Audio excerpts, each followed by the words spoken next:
Le but aujourd'hui, c'était de déjà faire connaître la loutre au grand public, aux naturalistes, de leur présenter un peu l'espèce et surtout de faire un point sur l'état des lieux de la présence de la loutre en Franche-Comté. Ces nouvelles observations qui sont arrivées depuis 2021 alors que la loutre avait le statut de disparue en Franche-Comté.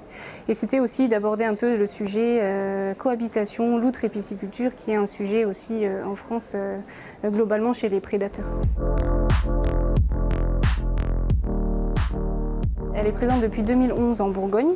Les noyaux de population s'étendent en Bourgogne. En Franche-Comté, elle était toujours considérée comme absente, disparue.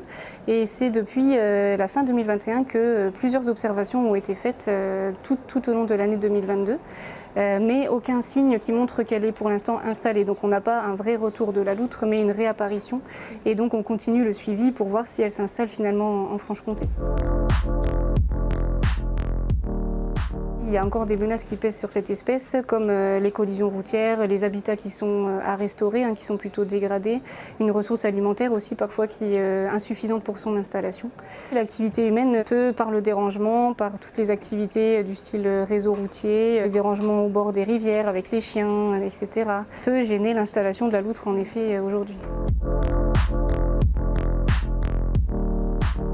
Globalement, pour toute la faune, c'est ralentir la nuit sur les routes, surtout si on sait qu'on est en présence de l'espèce sur la zone. On fait attention sur la route. Mais après, c'est si on possède un terrain au bord d'une rivière ou d'un lac, c'est de gérer son terrain en faveur de la loutre, donc de restaurer la ripisylve, de garder des endroits très calmes, un peu cachés, avec des ronciers, etc.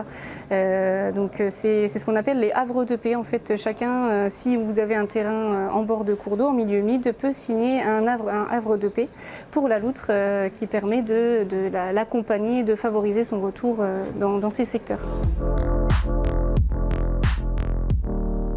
La LPO Bourgogne-Franche-Comté co-anime le plan régional d'action avec la SHNA. Donc la SHNA anime le plan côté Bourgogne et la LPO côté Franche-Comté. Et donc on mène des actions pour l'instant principalement de suivi de la loutre en Franche-Comté, mais aussi on fait des actions de sensibilisation auprès du grand public et des acteurs du territoire qui peuvent être en lien avec l'espèce en Franche-Comté.